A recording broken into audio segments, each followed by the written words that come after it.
Welcome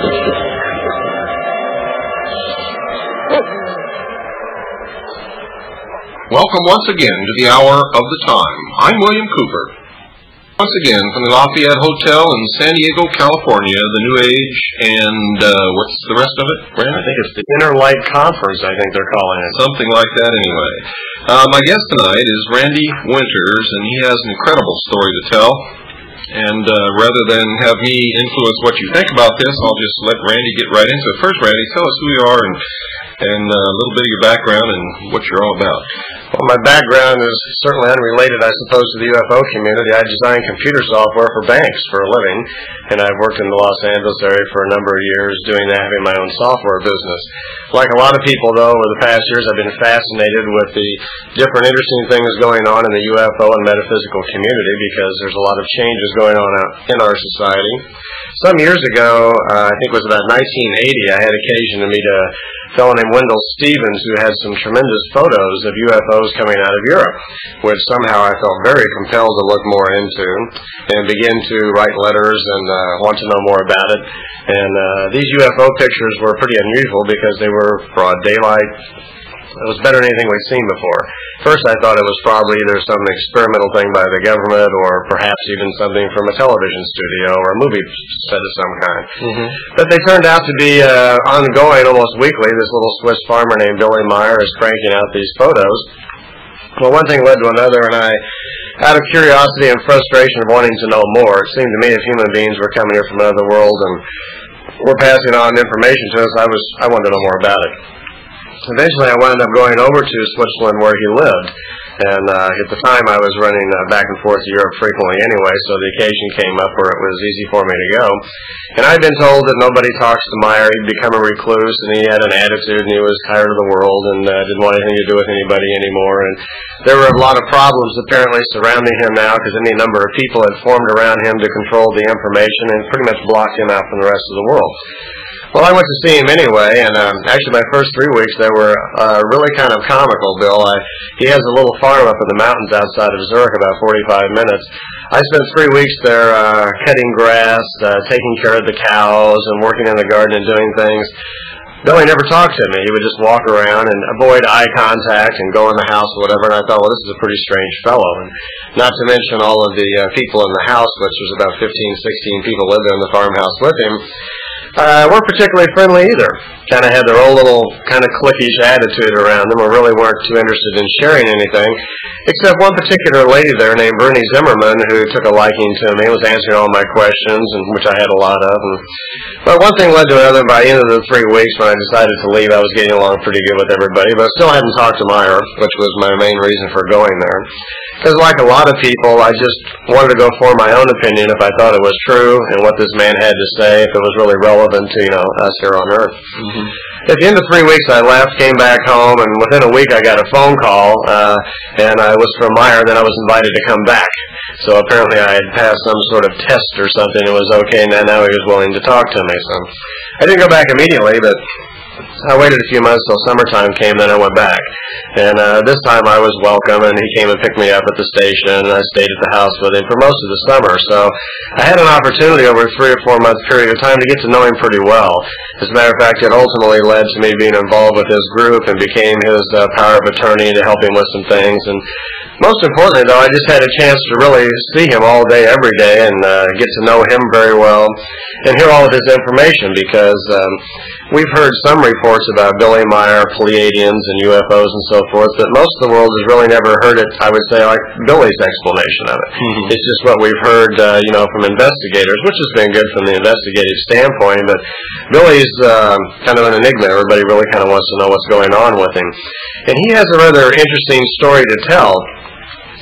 Primarily, I think what threw me off the most when I first met him was he began to tell me that he felt that he'd had a series of contacts in multiple lifetimes with this same race.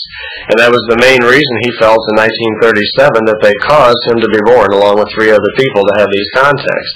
He believes firmly now that he's had contacts for several thousand years with this same race, almost in an ongoing situation. Well, wait a minute, because I haven't heard this before. You're saying that Billy Meire was born, maybe 2,000 years ago, and he lived a life and was contacting these people from somewhere else, and then he died and was reincarnated. Yes. And was born again as someone else, and was contacted by these people from wherever they are, the Pleiades, I think they claim. Pleiades, yeah. And so on up until now he's in this life, and this contact is still going on. Yeah, he was not told when he was young, but later in life, and it is his belief now that's exactly what's happened, that he's had reoccurring contacts with this same race over a period of several thousand years. He believes that it is like an ongoing mission, is they're in a way of interacting or whatever with this planet. And he believes that completely. So, and it's interesting also to find out that many of these lifetimes have been some rather interesting historic people, he believes. I know that he told me his first lifetime, not his first, his second lifetime here on his mission was as Enoch, that he believed that he wrote the original book of Enoch. And that when his contact started, when he was 5, during this lifetime, that a lot of those awarenesses and old memories were opened up into his mind, and he's lived with that most of his life, he says. He's aware of many lifetimes where this has happened. So he feels somehow instrumental in being like some sort of ongoing prophet running through the ages, where he seems to come back every few hundred years to reinstate this information into our society, which he believes that the Pleiadians are on purpose putting in our society to try to direct us in some particular direction. What do you think about this? Because what you're talking about is something that a lot of people have trouble with the concept of reincarnation. To hear somebody talk about someone who's not only been reincarnated over a whole bunch of different lifetimes, but is talking about during all these lifetimes having contact with some extraterrestrial race from some other star system. I know that a lot of my listeners out there are scratching their head and probably moving to turn the radio off. What do you think about that? Well, I would hope they'd hang on, because it does get farther. My personal opinion is, well, actually I didn't have one when I first heard this. It was kind of new to me too, and I tend to be observational first and just listen and form my opinion slowly. I listened to this for a while. I would say my personal opinion is, combined with knowing Billy well and a lot of this other information, I think it's entirely possible, but I also think to some extent that Billy Meire's mind is somewhat overloaded a little bit. I think in some instances he's been perhaps injected or infused with too many transmissions and thoughts, and I'm not sure at all points that he can actually discern reality himself. I'm not trying to imply that he's nuts or anything, but I just think that he's somehow, this technology that they've used occasionally to infuse information into his mind, I'm not sure that he's totally aware all the time what's really happened to him. My point is that he's explained to me, which we don't have time here too much for, but he's explained to me on several occasions how the concept of reincarnation works.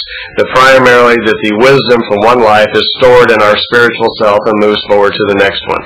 It's done in the conscious mind and on the spiritual side. So what goes with you is some wisdom that was been gained from the previous lives. So this points to the idea that the big difference between all of us and our intellect and our aptitudes is somewhat, if not all, entirely based upon previous experiences that we've had. That we are right now accumulative experiences of all that's gone before us. Meire believes that when he was 5, they opened up a certain part of his mind on the spiritual side that involves what he calls a language of sign or a language of key. And this is some sort of universal language that spirit language understands. And it's part of the key on how people of higher consciousness communicate with the all or the consciousness, whatever you want to call it. Is this something like Jung's archetypes? The language of symbology that's common to all I think it gets into the same area. I think it's getting into the same area. Well, at any rate, Meire explained to me that he had several lifetimes which he believed happened. Some of them I question greatly, just because that they were referring to individuals in our history where I don't see any of it in him, and it doesn't make sense to me. So while he may well have been some sort of contactee in the past and previous lives, personally I'm not so sure that that he may perhaps be remembering it totally correctly, or he may just have been controlled in some areas or not and really can't discern for himself. You talk about a technology that's infusing ideas into his mind. How can you be sure this is an alien technology and not a human technology? I'm not, Bill, and I will tell you, I've questioned that myself a few times. I'm very familiar. I can honestly say I know Billy better than anybody else in the UFO world at this level, at this kind of information.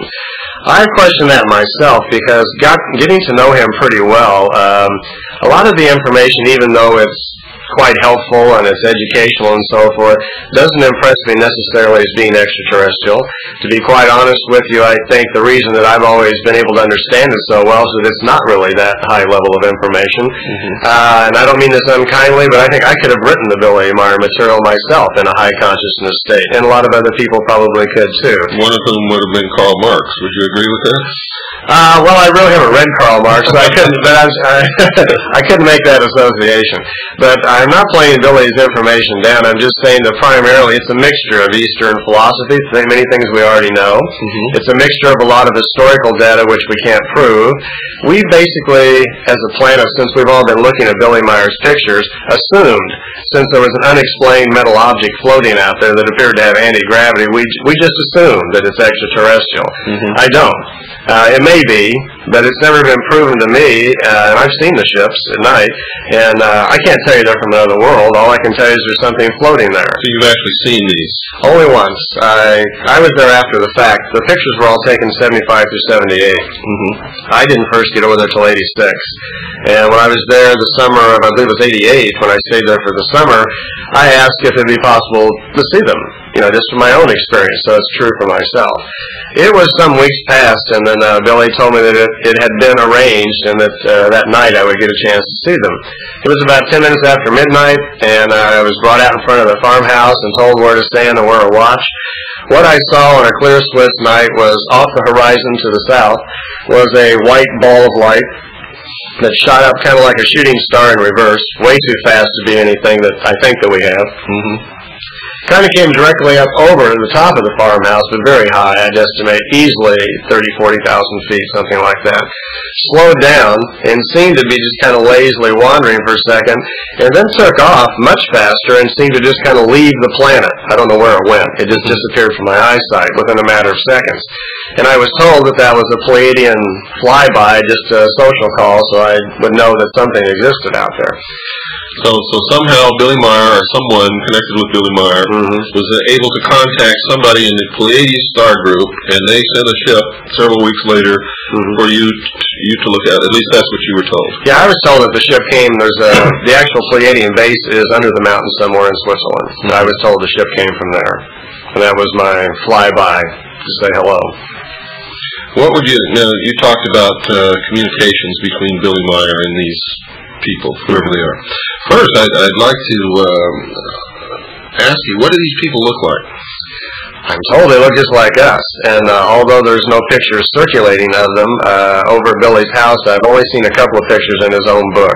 And the pictures I've seen are of a lady who I would say looked Jamaican, dark hair, brown skin, and of a man that has white skin. But I don't know what those pictures, who those people were, so I'm told that those were extraterrestrials that came. Apparently they look just like us. They were told through Billy's information that we share common ancestry with a group of people called Lyrians, who they regard as the home of the human race. That's the oldest known form of the human race they say they know. Dates back about 22 million years. That the Pleiadians are descendants of them, and much of the white race here on planet Earth are also descendants of these people. So there's a common ancestry, they're saying. And that seems to be the main reason why they look into us, watch over us, or whatever it is they're doing. Well, that was going to be my next question. I mean, why would they bother coming all across the universe to talk to us and give us a series of messages through a man in Switzerland that nobody really knows?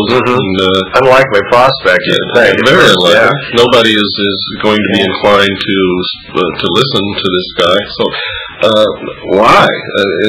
I asked myself that.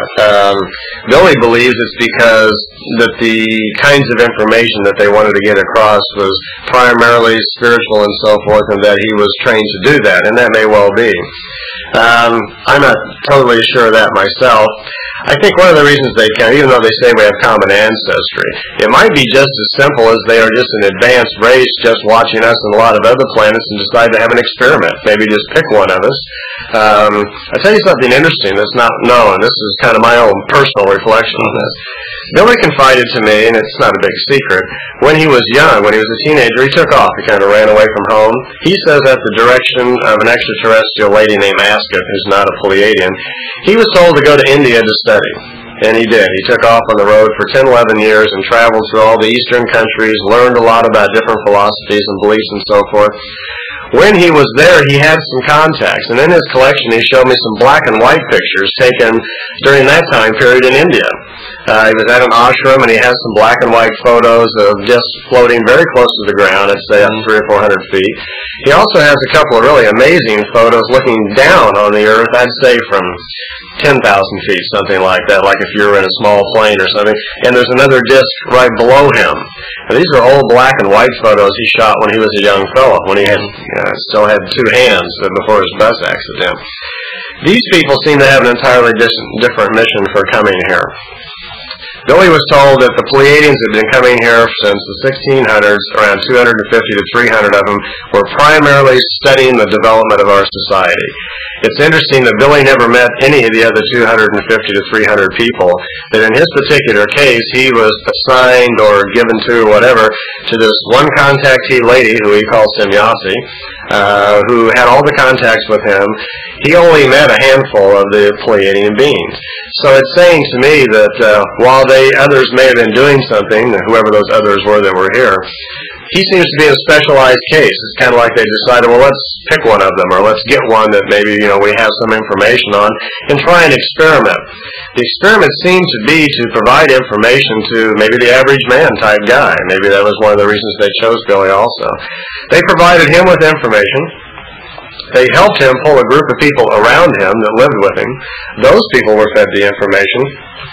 And at an interesting point, about a year into the contacts, Billy was told suddenly one day that, well, it's going very well. You and your people are responding well within the boundaries that we expected.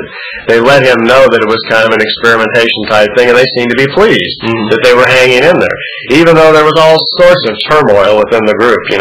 People arguing over who's got Billy's favor, and they started feeling very special that suddenly that their group was now in contact with beings from another world. This is beginning to sound like a cult. Yes, it has the. It does sound somewhat like that, and in a strict sense of the word, it probably has become that. That specialty or elitist attitude has stuck with him over the years, and has been the cause of a lot of problems. It's the reason that Billy doesn't come out in the public, because they are very much in control of what he does and what he says. It's been the problem that I've had, Wendell's had, Lee and Britt Olders. Everybody who's been in contact with him one time or others had difficulties over there because of the people around him. Billy is a really sweet little Santa Claus kind of guy that just doesn't mean anybody any harm at all, and he's just as nice as you can be. I can't imagine him purposefully ever hurting, lying, or faking anything to anybody. He's just a real sweetheart. But there's kind of a small army around him that defends him and keeps him from the outside world. So, yeah, you have kind of an elitist, cultist sort of attitude over there. Okay, the next logical question, Randy, is what is the gist of this message? Originally, or messages, maybe. I know what Billy told me originally, even though they planned on having several contacts, originally it was for nothing more than photo proofs. They had decided, even at the first contact, they told him to bring a camera, and he shot 3 rolls of film at the first contact. And they told him the main idea here was to allow photo proofs because they felt it was time to kind of step up the awareness that extraterrestrials did exist. And he shot those first rolls of film and started passing them around to newspapers and magazines. When did this happen? Started in January 1975. 1975, okay. Yeah, January 28th, 1 o'clock in the afternoon. That was his first contact. Then they repeated. They seemed to kind of decide as they went along to keep continuing it or keep doing a little bit more. You said January 28th? Uh-huh. Somebody out there research that date, January 28th in history. See if you can come up with anything significant, and write me a letter, please. Yeah, it would be in Swiss time, 1 o'clock in the afternoon. Actually, 1:20 in the afternoon is when it happened in Swiss time on that date. So the other interesting date, too, you might want to look up while they're looking for it, is February 3rd, 1937, 11:20 in the morning. That's when we're told the Pleiadians caused Billy and 3 others to be born. And they're saying it's because of some sort of energy shift that astrologers are into having to do with this time period. So that might be an interesting little thing to look into also. So what's the gist of the message? What are they saying? Well, past building awareness that they're trying to gently awaken us, there was a lot of time spent on trying to, I believe, prepare us. I guess you call it a spiritual message, Bill, that one that we're not alone, that life proliferates throughout the universe, how it is tied to the universe and the energies in the universe. I would say a lot of the message was centered around the idea of reincarnation and the concept that we need to learn to be more responsible for ourselves. They seem to be viewing us through their little technology microscope, if you will, and seeing that we're having a lot of problems in so many different areas, and they quite honestly admit they're confused on what they could do, if anything, about our present social system. And they've taken the opportunity to educate Meire a lot in areas of spirituality, which they feel might be helpful. What kind of advice do they have about our social system? Not too much. They're not offering solutions per se, it's mostly observations. It's more like Spock-like. We see this problem and this problem.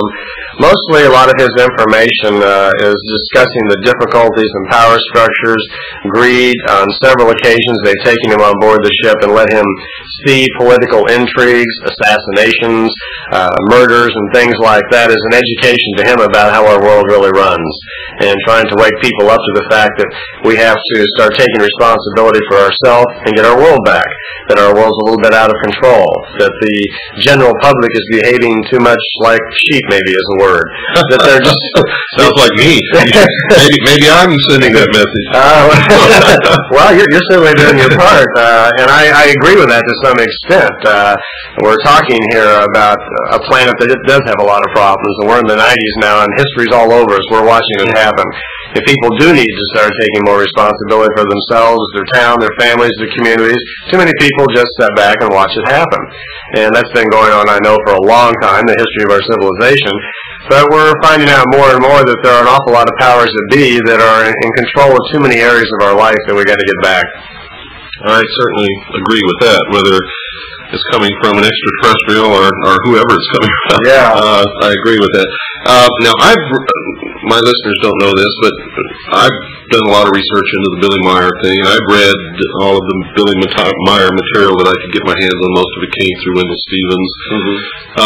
And the message that I get is that we should be practicing some sort of world socialism, is what I'm reading from that material. Do you have any comments on that? Well, let's define socialism, and I'll see if I can offer an explanation from my side. Well, for instance, they advocate that private property should be done away with. People should not be allowed to accumulate a lot of wealth. In my estimation, it goes against what I believe, because I believe that people who don't do anything shouldn't have anything, and the people who put out the effort to work should enjoy the fruits of their labors. But the message I get from the Meire Chronicles, so to speak, I call them Chronicles, you can call them whatever you want, is that we should all be sharing everything that we have, and that no one should be allowed to amass fortunes or property or things like this. Have you? Yeah, I think your insight there is pretty good. You can read that in there for sure, and that comes from the fact that their explanation of how their society works. Now, they have a society, apparently something like that. That doesn't mean it's healthy for us at our level of growth. I think we have way too many lessons to learn before we can jump to that kind of society. That's something that a society has to move very slowly towards. On their world, for instance, no, there's very little. They don't have economics, for instance. They don't have the system of rewards like we do. No cash. All you have to do is... Are you listening, folks? There's no cash there. They have a system where it's more rewarded by just effort. You can put in whatever your talents are, be it a lawnmower guy or planetary engineer, whatever you do. If you donate something to the society, then the society takes care of you. But while I don't think that would work for us, perhaps it works okay for them because they seem to like it. They don't have a control system. It's one nice part about it. There's no great power system really to answer to. It's a very free and open, fly wherever you want to, do whatever you want to kind of society. So in that respect, it might be very open, but I think we're a little too irresponsible to live that way yet. I don't think an examination of the Pleiadian morals or philosophy is very helpful to us, any more perhaps than maybe a good science fiction novel, because we're just too far away or too remote from the kind of responsibility that we can live like that. Look at all the problems we're having right now just working through our own economic system. True, it's probably needs some repair here and there, but it's way out of control. It's very lopsided. And it's not really serving the interests of everybody on the planet. Maybe, I don't know if it ever was designed that way, really. But now we face the problem there's over 5 billion of us on this planet, and it's obviously the economic system is straining. It's not providing the opportunities for everyone, so obviously we need to change or grow with it. So, yeah. So you're saying in their society, and what they're recommending to us is that each should contribute according to his abilities and should receive according to his needs. Is that correct? Something like that, but I wouldn't use the word recommend because I don't see anywhere in the writings where they're telling us to do that. Matter of fact, they've gone to a lot of trouble to kind of hide their way of life, and there's not even much of that in the notes because they don't want us reading that into it. I don't think they have any desire to really influence us. I haven't really felt that, especially not from Billy. I don't get that. But don't you think that the logical conclusion of anyone receiving some kind of a message like this from someone who lives in another star system and is so technologically advanced that they can get here, number one, right? Just telling us these things would create the desire to imitate them. Oh, it would. Because they're supposedly more advanced and would supposedly know more and supposedly would be better spiritually developed. And all of these things that they don't have to recommend. I mean, it's just a natural human trait to want to duplicate this. Certainly, they'd be intelligent enough to know that, and I'm glad you touched on that because I think that's kind of what's happened in Schmidt Rudy and Billy's place, where they've imitated to some extent a Pleiadian way of life. Billy has multiple wives. He's legally married to one, but there's basically 3 wives there. Now, this is very much like the teachings of the Mormon Church. Yes, follows that a little bit. Billy's lifestyle with the group of people around him is actually kind of imitating, what we're talking about here, a Pleiadian way of life where there's a group of them living on a facility. It's working for them. Sort of like a collective. Yeah. They all pitch in. When I was a member, everybody pitches in. First Sunday of each month, you come and you pay your X amount because they all have jobs and they contribute to taking care of the welfare. And that's fine for them, I mean, if they want to do that, but I don't see it working real well. As an outsider's observation, I don't see where it's working too well, for them. No, I don't think right now we need to take. Alien worship is something that I worry about a little bit. You see that at these expos, and I worry about the worship of anybody. Exactly, especially aliens, where we really can't live up to that kind of responsibility yet. So.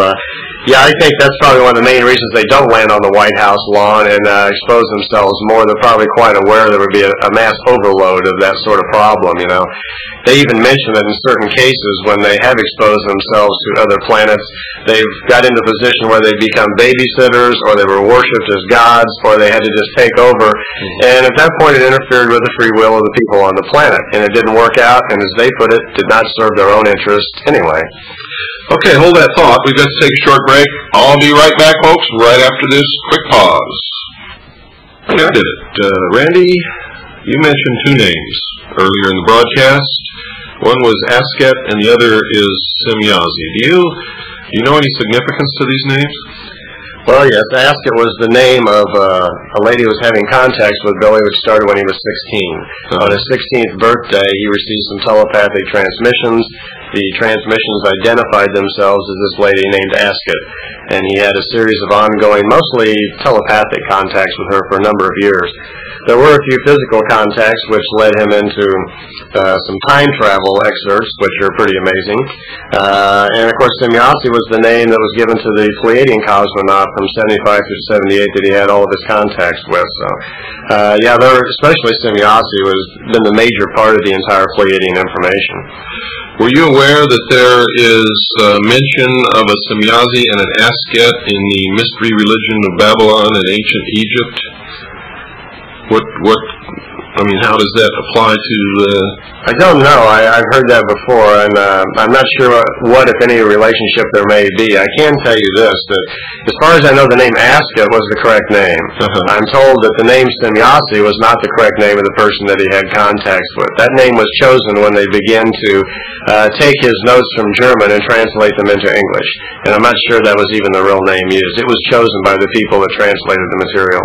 Why do you think they would be using names that apply to ancient Egyptian demons and gods? Yeah, good question. I know this all took place in the Osirian cycle. It's all a part of the mystery religion. Why? I mean, why would they be using the same names? Well, the names, for instance, like Ptah, Quetzal, and Semyasi were used. Those are the three main characters, which are all historic Egyptian, Mexican reference and so forth.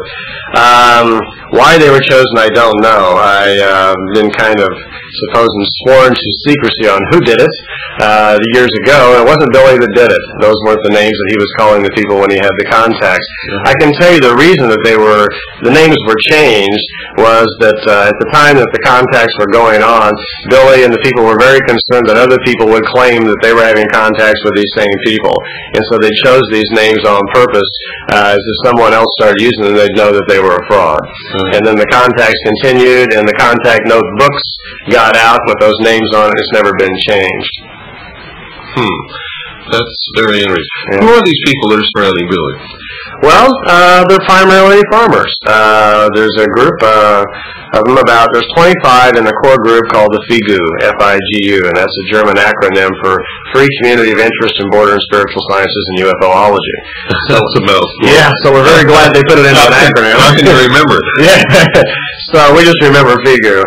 There's 49 people in the FIGU, 25 active, what they call the core group, and that's the center group, as they call it, around him that own the material, responsible for the books and dissemination of the material and getting it out to the world. The other 24 members are people who don't make those decisions but contribute financially or whatever to the group when possible. I was in the FIGU for, 2 years, and I was number 50. And since I'm no longer in the group, I assume there's still only 49 in the group. I meant to ask you about that. I received a letter from Billy Martin. Now, how he got my address or why he would ever write to me, I don't know. But basically what this letter says was that you were not to use his material nor represent him. Can you explain that? Because I know it went to a lot of people, not just me. And I have no idea why he would ever send it to me, because in the first place, I just flat didn't give a damn. Well, actually, no, he didn't send it to you. Billy, I don't think even knew those letters went out. Oh, really? There was a point... somebody signed his name. Yeah, there was a point... here's what happened. During my tenure as being in the FIGU, there came to a point where I was having difficulties, and here's an interesting story. I don't think I've ever mentioned this to you, but you'll remember a few years ago about that time, I had a little meeting, I got a lot of friends together, and you came and gave a talk. And that turned out the next day the phones were ringing off the wall from Zurich that how dare I support anybody else's information and material. If I'm going to be a member of the FIGU, I better not do that if I know what's good for me. There's a finger waving at me. Well, that was a little upsetting because I'm very open to listening to anybody. We all have a right to talk and say our piece. And you weren't supporting my material. You just asked me if I would come and give a presentation on what I talk about. And you did this not just with me, but with several people. Yeah. Well, that got me in trouble. Okay. Right after that, certain members in the FIGU started complaining about special privileges that I had because I was the only one in America, and this, that, and the other, and jealousy started breaking out a little bit. I then sat down on a videotape recorder and said goodbye to the FIGU and said I no longer want to be part of the FIGU. This was not my interest in being involved in it. I just came to learn. I didn't want to get involved in all the politics and the stuff. Sent the tape over to Switzerland. Didn't hear anything for about 3 months. And then this letter that you're talking about, I got one just like it a couple of days before that. As it turns out, there was a couple of people here in America who were very intent on wanting me to get out of the FIGU, that were very jealous and very angry. Got a copy of the letter, and actually broke into my house. And stole off my database, got my mailing list, and mailed it out to everybody on my mailing list. They'd gone to the copy spot, copied the letter, and sent it to you and everybody else. So that's how the letter got circulated around. I don't think at this point the people in the FIGU have any idea that it was mailed out to anybody but me. It was a letter to me. Wow. Yeah. Yeah, it was addressed to you. Yeah. That's why I couldn't figure this out. What am I doing with this letter? Yeah, a lot of other people called me too and says, "Why am I getting your mail?" They thought a lot of people thought they got my mail by accident. But that's what happens. Some rather jealous, unhappy people decided to cause me some grief. Well, what do they have to be jealous of? I mean, this whole thing is so incredible, and anybody involved with researching or dealing with any of these subjects, on no matter what level, whether they're the total way out kook or whether they're a legitimate objective investigator, or whether they're sort of sitting on the fence wavering back and forth, it makes no difference. They all suffer the slings and arrows of outrageous fortune, so to speak, to quote some famous gentleman who lived a long time ago. Why would anybody want that kind of treatment? Simple groupie mentality. Somebody trying to get close to Billy, and the way to do it is to go to Billy and say, "Randy's messing up and he's doing things and we'll do something about it," and so forth. And Billy just kind of nods his head, and this has happened not only with me, but all the investigators who've worked on the case have kind of come to the same end by the same sort of problems. Just dissension among the ranks, among the people all vying for Billy's attention. Now, as you know, I have a degree in photography. The still photographs that have been produced by Billy Meire, I don't give much credibility or credence to. The movie footage, however, that he is taking is quite astounding. We've had it analyzed. We've put it on a computer. We've done everything that you can possibly do to try to find out any fakery or trickery with this movie film, and we can't. We do know that within the intelligence communities of the world, they've developed the art of photo fakery, so to speak, to a level that we don't even know what the level is. So it's possible that these things could be faked, but we haven't been able to find, through my expertise and the expertise of others who really know how to do it. And we've taken these films to some pretty well-known people, and it's even been put on the computers at the Jet Propulsion Laboratory, and they've looked at these films. Nobody can find anything wrong with them, and I find this absolutely incredible. It's the only UFO footage that I've ever seen, besides some that I've taken myself, that can withstand this kind of a test. Now, this tends to lend some credence to what Billy Meire is saying, but then again, we don't know what level of ability they've developed in secret to be able to fake a movie film footage. Right. Do you think this guy is really telling us the truth, or do you think that maybe there's some level of manipulation of his mind where he's telling us a story that he really believes happened but maybe didn't? What do you think about this? That would be my opinion. Billy believes it. I don't think Billy's making any effort to fool the world. If he has been fooled, I really don't think he's aware of it. I commented once before to someone that when you get close to Billy and know him, you find that he's an unusual personality in that he's a very simple, just one of the guys sort of person around the house. But the minute you start asking him questions, say, "Billy, how did the universe start?" something seems to click mentally, and he's sharper, clearer, and he just goes like a machine. Is it like something he's memorized, or not maybe memorized? It's just that he knows it so well, like he said it a million times, and he just goes on and on and on. He's tireless in that sort of area. But on the other hand, he's just a normal guy that likes to go to the mall and look at the women and and read a magazine like all the rest of us. He's an interesting phenomena. It's quite possible that much information may have been somehow pushed into him, and whatever means, I don't know. Well, there's a lot of things here that are on a level that need to be looked at. One is we know that the secret societies have literally gotten to the point where they control all levels of the government, society, and the military in this country, most of the major countries of the world. We also know through studying the secret societies that these names like ASCAP, Ptah, Semyazi are all connected with the mystery religion of the Osirian cycle, the worship of the sun, and things of this nature. We know that the number 24, which is the group surrounding Billy Meire, is a significant number in that the ultimate utopia in the world that they plan to bring together, the one world government, is supposed to be ruled by a council of 24 elders. And you hear this from other contactees. This guy in South Africa who claims he went on board a ship and spoke to God, and God had these 24 elders who were the rulers of the universe, so to speak. All of these things, I mean, you begin to put it together. The fact that he has several wives, and you understand that the Mormon Church came right out of the mystery schools also and practiced many of the same ceremonies that is practiced in Freemasonry and the Ancient Order of the Rosencross, and so on and so forth.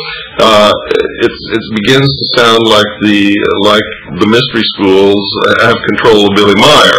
Now, I don't know if this is true or not, but I don't either. I've certainly considered that, and you can't rule it out because there's certainly a lot of technology on our own planet we don't fully understand. And Billy Meire's information, and even the pictures like you talked about, the photos, it's possible to make those. We could do that now, even though I know that you probably found out also that even in many of the still pictures, there are evidences of some sort of energy waves coming off those ships. They are detectable in certain high-frequency ranges. Some of the pictures have revealed that. Billy himself, no, I don't think he ever faked a picture at all. He's not the type, but if it's not Pleiadians coming from the Pleiades, somebody came in a metal ship, and somebody's doing something. Because of the Meire information, they're directing us towards what we could call Eastern philosophy right now for the sake of our listeners, that we don't have time to really tell them everything. They're telling us... Another thing, East always comes up there. Yeah. The each contributes according to his abilities and receives according to his needs, is right out of the Communist Manifesto, which the future one world government is going to be a totalitarian socialist government. I mean, what we're hearing from these, not just Billy Meire, and don't get me wrong, I'm not trying to attack you or Billy Meire. What I'm trying to do is find the truth of all this, because there's so much deception involved. That's what I'm ultimately interested in. I don't care who it hurts or helps, even if it hurts me. I want to get at the root instigation of where is all this coming from, and what does it mean? Is it a manipulation, or are we really on the wrong track? Are these really extraterrestrials, or is somebody sitting in the basement of the Central Intelligence Agency in Langley, Virginia, having a good laugh and turning dials and playing with people's minds? You know, I talked to an intelligence guy once and told me that he had seen one of the Meire ships at an underground facility, that Meire was considered he could be, because of his years in India, he was exposed and had real contacts, and they had picked him up and designed all this to be kind of a folk hero, to direct, to see what they could get away with. That was the scenario that he painted to me. And you can read that in where that may have been possible. I don't know if that happened or not, but that is a possibility. Because we don't have... What we do have is, like you say, great motion pictures. We have movie films showing that something metal about 21 feet in diameter flew around. Okay, whether or not we really have that capability, I'm not sure. I don't know if back in '75 we could have made those photos or not. Maybe we could now, I'm not sure. We have some metal samples that were given to IBM and Marcel Vogel, which were pretty convincing that they were either off-world or they were certainly a technology beyond what we thought was our ability back then. At least on this Earth. But when you examine the crystallography report of the analysis of those metals, the samples could have been made in orbit in one of our spaceships. That's exactly right, because that was Marcel Vogel's finding, that it was a cold fusion process probably done in outer space somewhere. Right. Well, not necessarily outer space, but in a gravity-free environment. That's what he said. So thanks for correcting me there. But so at the time to us at 75, that seemed, wow, that's convincing. If Marcel says it, okay. But we need to question it. We certainly need to. I mean, I'm kind of known as the proponent of the Pleiadian information, and even though I am, I never really recommend it to people. I don't tell people to do anything with it. I just tell it as best as I can to. Well, my experience is that you're not so much a proponent, but you are certainly making all of this known to people. Yeah. And let them make their own decisions, which is one of the things I admire about you. You're not trying to shove this down people's throats, saying this is what you have to believe. You're just saying this is what happened. This is what's been communicated. Make up your own mind. Exactly. Well, that's the way we should be with one another.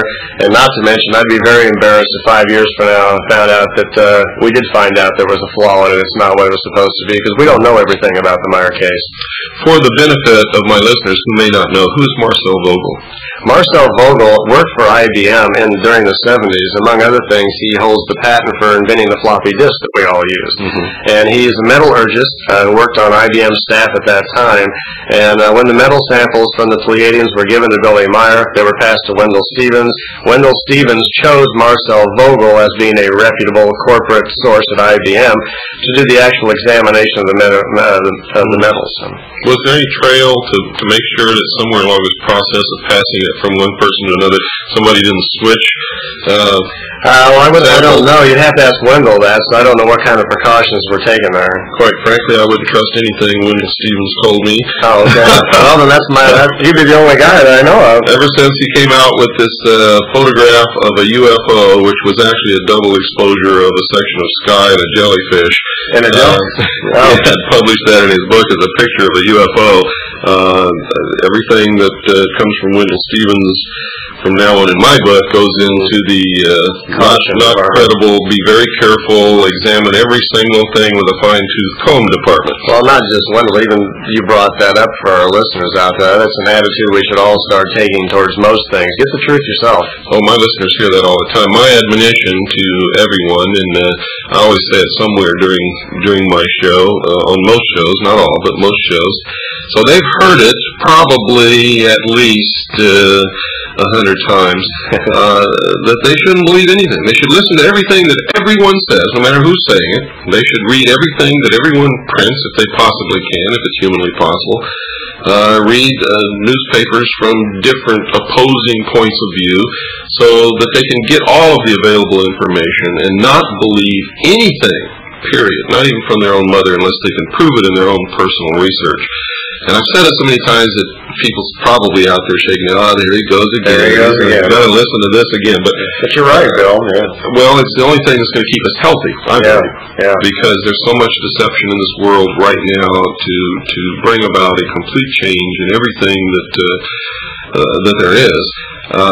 That people are losing sight of what they're losing for what they're gaining, where we're headed with this, what's the guarantees that we're going to have any individual rights, or who's taking care of the individual, who's minding the store, what's going on here? Exactly. I was here yesterday and that whole aisle had something in it. I'm here today and it's all gone. Now what's going on? What's going on here? You're absolutely right. Be there Pleiadians, Greys, or whoever it is, that's their world, their planet, and we have to, face up to the fact this is our planet, and it's going to go where we take it. This is our world and our life. So, and we're responsible. We are definitely responsible. Each individual is responsible. If there's any main message that I always got from Billy, is just tell people to learn to be responsible for themselves. Now, again, for my listeners, you all know me. You've been listening to me for a long time if you're a listener of this show, because once you start listening to this show, you can't stop no matter how hard you try. I just want to make the point here that the series, which began last night with an interview with Timothy Green Beckley, tonight with Randy Winters, and we're going to continue with, if I can, try to get interviews with almost everybody at this conference. None of this necessarily reflects my beliefs or the beliefs of WWCR or anyone else, and when Randy Winters talks about what Billy Meire says or is received from somebody claiming to be from the Pleiades, doesn't necessarily reflect the belief of Randy Winters. And you, before you accept any of this, should give it a real long, hard look and do some real intensive investigation. And if you can't come up with some hard proof, I would strongly recommend that you put it in the box with a question mark on it until sometime in the future that we can. In any case, all of this stuff about UFOs and extraterrestrials and metal samples from someplace else and messages delivered that seem to have the signature of Karl Marx affixed to the bottom of them is interesting. Contrary to the belief of the vast army of sheeple out there, it does mean something. It is steering us. It is changing our collective conscious, if you will. It is making us look at the universe and the world differently. It is a part of whatever vast manipulation is going on to steer us into a different future, which is masked by a huge question mark. We don't know what it's going to be. We don't know where we're going to fit into it. If it's like the utopias of the past that people have tried to bring into this world, then we're in great danger. If it's truly from some benevolent source that's trying to steer us into a new era of enlightenment, quote unquote, which comes directly out of the mystery schools, we better find that out. And what I'm doing on this series of shows is trying to bring you different viewpoints from different people and try to open your mind and make you look at this stuff, because somebody's got to start looking at it. Because believe it or not, you're being affected by it through TV commercials, through movies, through things that you read, shows that you watch on television. You don't even realize that these ideas and these things are being injected into your subconscious. They are, I can assure you. And there was a time in the not-too-distant future when you asked someone if they believed in extraterrestrials, the vast majority of America would have said no, and that wasn't too far back in the distant future. We've been bombarded with so many things of an extraterrestrial nature, including movies and television commercials and sitcoms. And one Saturday morning on a kid's show, Gumby was abducted by extraterrestrials, and all of the children of America sitting in front of the television were watching this. So it's beginning at an early age, and it's moving us. It's moving our society and our world in a direction that we're not fully conscious of yet. And my message is that we better get conscious. We better find out, and we better find out why, who's directing this. And there's a million questions that have to be asked that at this present time have no answers. Would you like to comment on that, Randy? What do you think about all this? I agree. Everywhere in our society there are, these strong evidences of how we're being slowly coerced through advertising and through motion pictures and the different media events. The public is being led around. I mean, environment is so important to the simple conscious mind of people. Everybody out there right now, I can think of someone they don't like being around. They're uncomfortable around. They can't wait to get away from. At the same token, if you're around people of high consciousness that you like, you feel better, you react different. It's so easy to control people, not to mention with all the technologies that are being broadcast as these days that affect us. So we all have to be very careful. It's a very difficult time. I just kind of like to say, as far as the Pleiadian information, I think if overall they were trying to do something, it might be to direct us just towards this, to discover truth for ourselves, be responsible for ourselves. They know we're going through some difficult times. They're trying not to be a part of interfering with our own free will, while at the same time they're trying to, help us become more aware of ourselves so we can move along the road. We are in a changing world. 50 years from now, I don't know what the history books are going to say about us, Bill, but they're going to look back at this time period and, see a very difficult time when society literally almost probably got pulled apart and couldn't figure out where it was going. Well, that seems to be what's happening. Yeah, there's so many forces at play here. So we have to, as people, first get ourselves together and then start taking control of our world. And I don't know what the world's going to be like 20 years from now. If it's going to be, something new, maybe we'll have an entirely different world. We've had communism, socialism, and democracy and all these other things. Maybe something new is on the horizon that we're going to make. That's really strange what you did. Most people don't understand it, but communism, socialism, and democracy are all the same thing. Well, this is a republic. This is a republic, folks. Don't forget that. Democracy always ends up in socialism, which always ends up in communism. It's a natural progression. One man, one vote, no matter how delicious it sounds, always ends up in the majority voting themselves everything until nothing's left and a dictator is forced to step up and sort everything out. And that may be where we're heading. I long for a better time where wisdom is rewarded and we do things for the right reasons. Well, unfortunately, human nature, if anybody who studies human nature knows that that's not likely to happen in at least the foreseeable future. Yeah. Man is, as those of us who've been listening understand, is basically flawed. And the idea that there's going to be a utopia or a heaven on earth has all kinds of inherent flaws weaved into it. So you guys sort it out, and until tomorrow night, God bless each and every single one of you. Good night, folks. Good night.